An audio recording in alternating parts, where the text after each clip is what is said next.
반갑습니다. 네, 안녕하세요. 오늘은 배우 이광기 네. 배우님을 모시고 이야기를 나눠보도록 하겠습니다. 아유, 네, 반갑습니다. 권오비 배우죠? 네. 어떻게 미술에 관심을 갖게 되셨나요? 미술을 관심을 갖기 시작한 것은 제가 그 태조왕건 네. 촬영을 하면서 드라마. 네, 그 드라마 감독님이 이 차와 그리고 식물, 풍란이라고 하죠. 네. 풍란 그리고 동양화를 좋아하셨어요. 네, 그러면서 뭐 감독님 집에 가면 뭐 그림 얘기해 주시고 차 얘기해 주시고 풍란 얘기해 주고 그러다 보니까 친한 감독님이 취미가 같으니까 나도 저 취미 한번 해볼까 그래서 저도 집에서 보이차를 마시게 됐고 네. 풍란도 좀 사서 키워보고 네. 이제 그림도 해봤는데 어느 날 갑자기 좀 그림이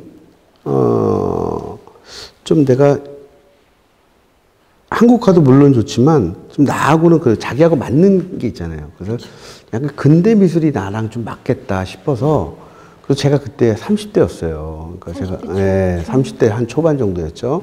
근데 그러다 보니까 나는 그냥 근현대 미술로 가야 되겠다. 예, 컨템포러리 아트로 가야 되겠다 싶어서 이제 그때부터 이제 가족들하고 이제 임사동 가서 구경하고 젊은 작가들 그림들을 이제 기회가 되면 이제 컬렉션을 이제 하기 시작한 거죠. 이제 그러면서 저의 컬렉션이 시작된 거죠. 그러다 보니까 벌써 한 20년이 돼가네요. 네. 그렇군요. 사진 작업도 하셨어요. 네네. 많은 분들이 사진도 참 좋다고 네. 하시던데.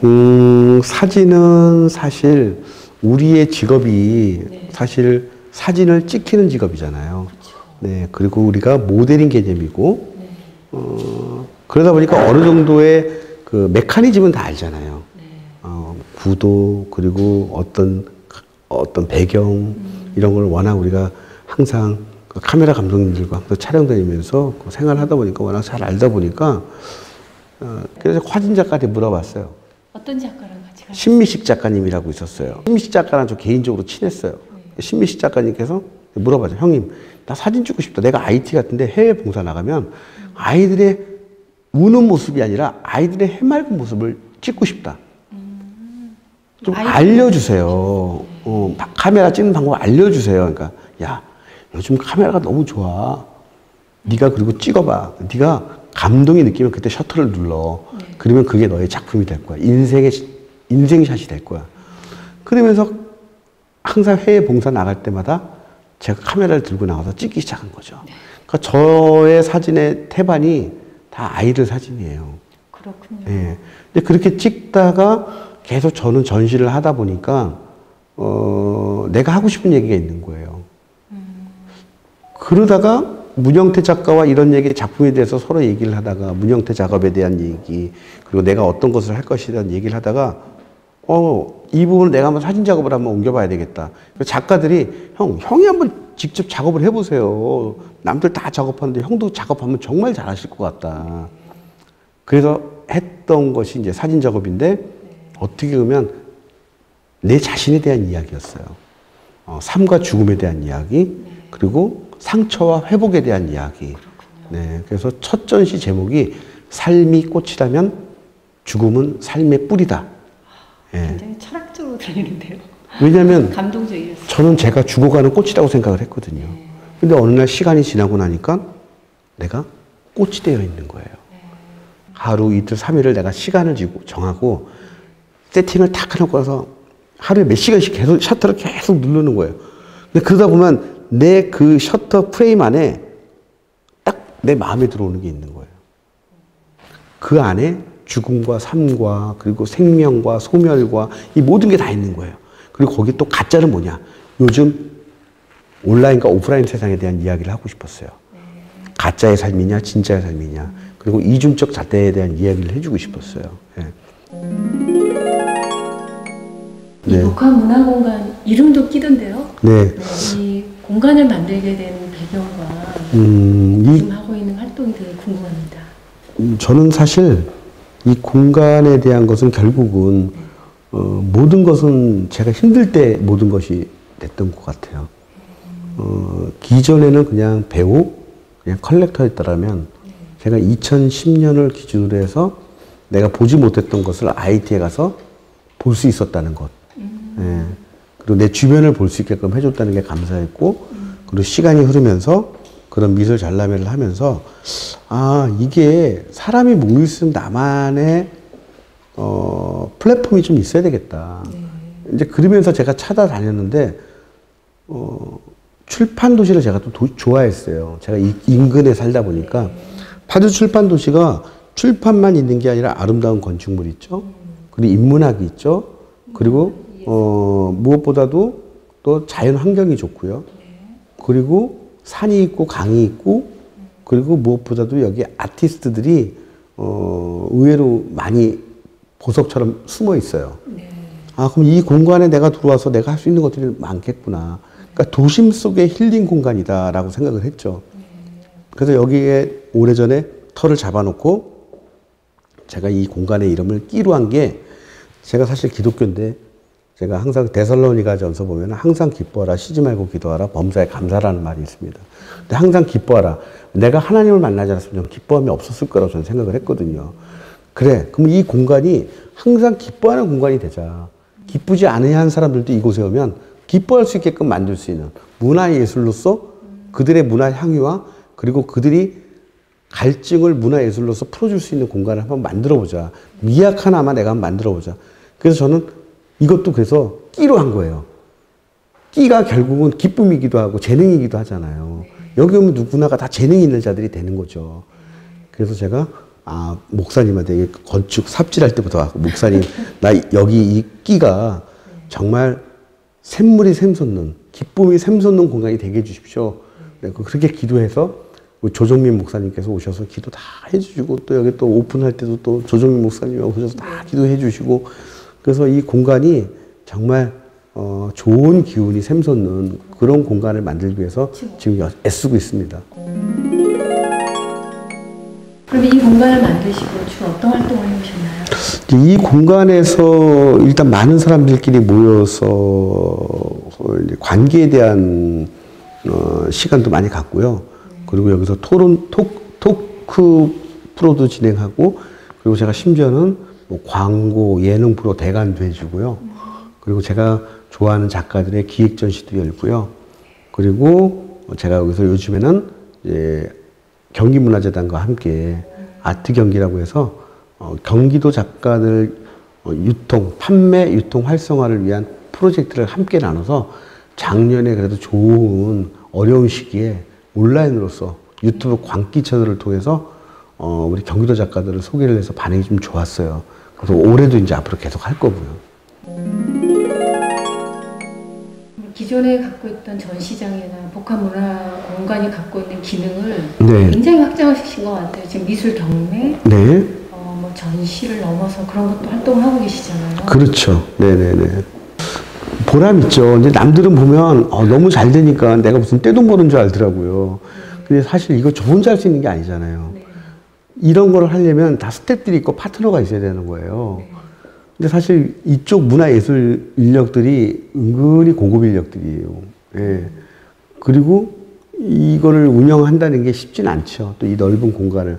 이제 그것들은 제가 이제 여기 광고 렌탈을 받아서 그걸로 그나마 메꾸니까 저희가 적자를 좀 안 낼 뿐이고, 그리고 이제 좋은 작가들을 또 좋은 컬렉터들에게 또 연계해주는 또 다리 역할도 좀 해주고, 이제 그런 걸 하다 보니까 또 작년에 이제 코로나 때문에 팬데믹 시대라서 작년에는 제가 조금 여유가 좀 있어서 좀 책을 출판을 또 했습니다.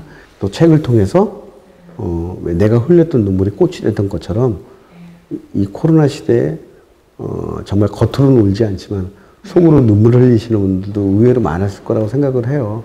근데 위기가 곧 기회라는 말처럼 제가 그 어려운 난간을 극복했던 것처럼 분명히 극복할 수 있어요. 그게 노력의 차이라고 저는 생각해요. 본인이 어떤 마음을 갖느냐. 병도 내가 불치병을 걸리더라도 어떻게 보면 불치병에서 딛고 일어나서 기적 같은 일이 일어나잖아요. 그거는 환자의 마음가짐이거든요. 나는 오래 살지 못할 거야. 나는 오래 살지 못할 거야. 에이, 나 불치병으로 죽을 거야. 이게 아니라 나는 살 수 있어. 나는 할 수 있어. 그래, 내가 살아서 다른 환자들에게도 내가 뭔가가 살 수 있다는 뭔가 희망의 퍼센테이지를 내가 더 높이겠어. 그런 의지가 중요한 것 같아요. 그러면 저는 그게 결국은 기적이 된다고 봐요. 예. 월드비전 홍보대사. 네네네. 네, 맞습니다. 특별한 사연이 있으신가요? 이제 이게 모든 게 이제 여기 다 있습니다. 네. 이게 제 책입니다. 얼마 전에 나온 책. 네, 내가 흘린 눈물은 꽃이 되었다. 이제 여기 보면 있어요. 우리 여기에 조종민 목사님께서 이런 말을 해주셨어요. 글을 써주셨어요. 아들을 잃은 애통함은 누구도 채울 수 없는 상실이다. 하지만 저자는 그 애통함에 머물지 않고 가까이 있는 시든꽃과 멀리 있는 봉우리를 살렸다.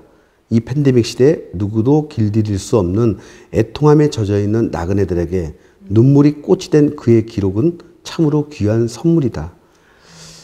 사실 제가 좀 그런 아픔이 좀 있었거든요. 2010년도였나요? 아니죠. 그게 이제 2009년도였죠. 네, 11월 8일 날 우리의 이제 아이가 신종플루로 떠나게 됐죠. 네. 그렇게 돼서 제가 IT를 가게 된 거고, IT에 갔다 와서 제가 월드비전 홍보대사가 됐고, 그리고 꾸준하게 그 수익금을 자선미술 전시를 통해서 꾸준하게 월드비전에 제가 기부를 해서 그게 결국은 IT 학교가 2개가 생기고, 아프리카에 뭐 우물도 몇 개 생기고, 다양한 것들이 어떻게 보면 우리 아이가 주는 선물인 거죠. 좋은 영향력과 사람들에게 좋은 그 기운을 주는 그로서의 이 관계. 오늘 새롭게 좀 제가 봤는데 어떤 배우 또는 어떤 미술 그 전문가로 남고 싶으신지? 저는 물론 배우로서도 항상 저는 기회가 된다면 계속 연기를 해야죠. 그리고 사실 제가 오랜 공백 기간이 있다가도 제가 정도전이라는 연기를 해서 거기서 나름대로 다시 복귀를 해서 인기를 얻었던 이유 중에 하나가 저는 미술 컬렉션에서 많은 도움을 받았어요. 왜냐하면 미술은 되게 주관적일 수도 있지만 객관적일 수도 있고 어떻게 보면 되게 입체적인 것 같아요. 그림을 바라보는 시선은 정답이 없는 것 같아요. 어떤 평론가나 큐레이터 말이 나에게 도움이 될 수 있지만 내가 가을에 볼 때하고 여름에 볼 때하고 봄에 볼 때하고 그 작가의 작품 똑같은 작업이 내가 어떤 기분이냐 다 틀리거든요. 근데 연기자의 삶이 그렇고 대본을 분석할 때도 그래요. 내가 한 번을 읽을 때와 2번을 읽을 때와 100번을 읽을 때와 그 대본의 활자에서 나오는 그 에너지와 그 힘은 틀리거든요. 근데 저는 그림을 통해서 그 훈련이 자연스럽게 돼서 저는 오히려 대본을 분석하는 게 오히려 저를 더 성장시켜주는. 네, 그래서 저는 미술은 나의 어떤 기쁨이다. 예. 그래서 미술을 통해서 내가 알지 못했던 것들을 볼 수 있었던 하나의 동기부여였다. 예. 저는 그렇게 말하고 싶습니다. 네, 오늘 인터뷰를 하다 보니까 배우로서의 이관기, 또 사진 작가로서의 이관기, 또 우리가 월드비전 홍보대사로서의 이관기, 어쩌면 잃어버린 아들의 아빠로서의 배우 이관기, 지금 다양한 모습을 봤는데 앞으로 그래도 꼭 하고 싶은 분야나 꿈이 있으실지? 지금 뭐 새로운 꿈을 꿈꾸는 거는 사실 쉽지는 않을 것 같고요. 네. 저는 매 순간순간의 직업을 기쁘게 살고 제가 이렇게 됐을 거라고 생각하지 않았었어요. 네. 뭐 성경 말씀에 또 이런 말이 있지 않습니까?